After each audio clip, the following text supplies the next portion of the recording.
पूर्ण संख्याओं को हम पढ़ रहे थे, जिसमें हमने योग के प्रगुण पढ़े थे। कौन कौन से प्रगुण पढ़े थे? पहला संवरक प्रगुण था, ठीक है। उसके बाद क्या प्रगुण था?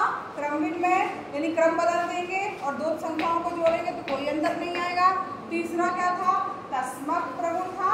और चौथा क्या था? साहचर्य प्रगुण, यानी कि कोष्ठक बदल करके भी अगर हम जोड़ेंगे तो कोई भी अंतर नहीं आएगा। ये योग के लिए था। उसी तरीके से आज हम पढ़ेंगे गुणन के लिए पूर्ण संख्याओं में प्रगुण। तो यहाँ पर पूर्ण संख्याओं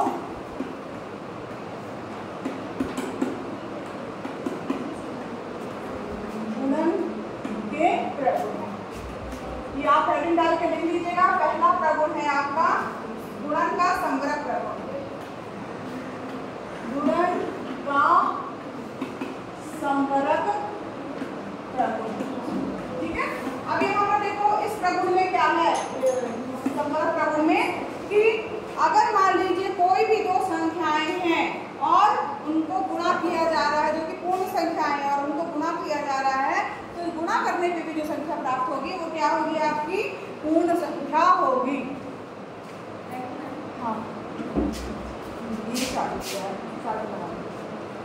क्या होगा? अगर दो पूर्ण संख्याओं का गुणा किया जाता है तो उसके द्वारा जो प्राप्त संख्या होगी वो भी पूर्ण संख्या ही होगी। जिस तरीके से मान लो ए बी पूर्ण संख्या है, ठीक है, ए गुणे बी करेंगे तो जो संख्या प्राप्त हो रहा है, यानी कि सी जो प्राप्त हो रही है वो भी क्या होगी? वो पूर्ण संख्या होगी, पूर्ण संख्या होगी। समझ में आया? गुणा करने में भी प्राप्त संख्या पूर्ण संख्या होगी। दूसरा प्रगुण है आपका गुणन का क्रमविन्मय प्रगुण, गुणा का क्रम विनिमेय प्रगुण, ठीक है। क्रमविन्मय नाम से स्पष्ट है, क्रम बदल दिया जाए। अगर मान लो कोई भी दो संख्याएं हैं, जैसे कि अगर ए और बी दो संख्याएं हैं, ए और बी, ठीक है, क्या है? दो पूर्ण संख्याएं हैं, ठीक। दो पूर्ण संख्याएं क्या है? A B. तो उनको गुणा कर जाए, ए में बी का गुणा किया जाए या बी में ए का गुणा किया जाए, तो जो भी संख्या प्राप्त होगी वो भी एक पूर्ण संख्या होगी। क्रम बदलने से कोई भी अंतर नहीं आएगा। जैसे 2 गुणे 3 करोगे तो कितना आएगा? 5। 2 गुणे 3 5 आएगा? 2 गुणे 3 6 आएगा, ठीक है। 3 गुणे 2 करो कितना आएगा? 6। तो 6 जो प्राप्त हो रही वो संख्या क्या है? पूर्ण है। बदल दिया हमने स्थान, ए में बी का गुणा किया या बी में ए का गुणा किया तो कोई अंतर आया? नहीं आया। तो इसका मतलब क्या हुआ कि क्रमविन्मय नियम का पालन हो रहा है। क्या है? पूर्ण संख्या एक में इसके क्रम को बदल देने पर भी गुणनफल जो होता है वो समान होता है। इसे क्या कहा जाता है? गुणन का क्रमविन्मय प्रगुण कहा जाता है। तीसरा प्रगुण है आपका तस्मक। शून्य का इसका तस्मक अवयव क्या होगा? गुणन का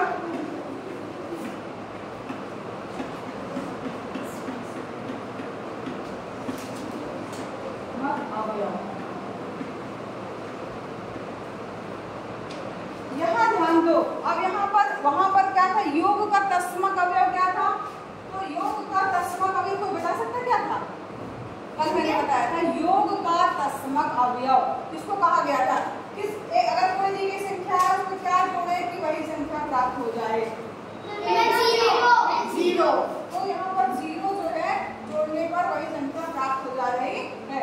इसी क्या बोलते हैं? योग का तस्मक। तो तस्मक अवयव क्या था? 0। लेकिन गुणा की अगर हम बात कर रहे हैं कि गुणा का तस्मक अवयव क्या होगा, तो अगर हम मान लीजिए 0 लेके चलते हैं तो किसी भी संख्या में 0 का गुणा करेंगे तो क्या आएगा? 0। तो इसका मतलब है कि ये हमारा 0 नहीं हो सकता है तस्मक अवयव। क्या ऐसी कौन सा संख्या है या ऐसा कौन सा अंक है जिसमें दी गई संख्या से गुणा करने पर वही संख्या आ जाए?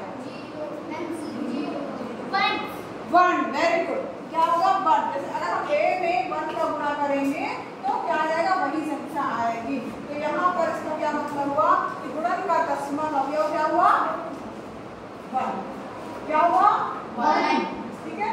1 को तस्मक अवयव कहेंगे। किसके लिए? गुणा के लिए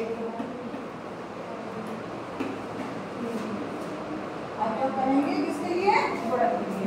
सबने नोट कर लिया? हाँ, नोट करिए।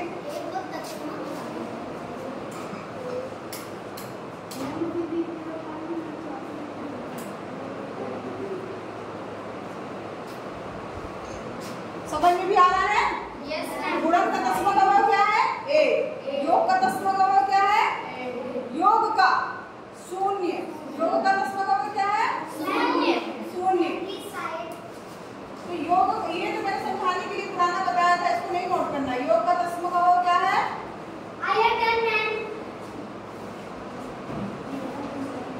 हाँ, योग का दसवां अवयव शून्य और गुणन का दसवां अवयव एक। ठीक है?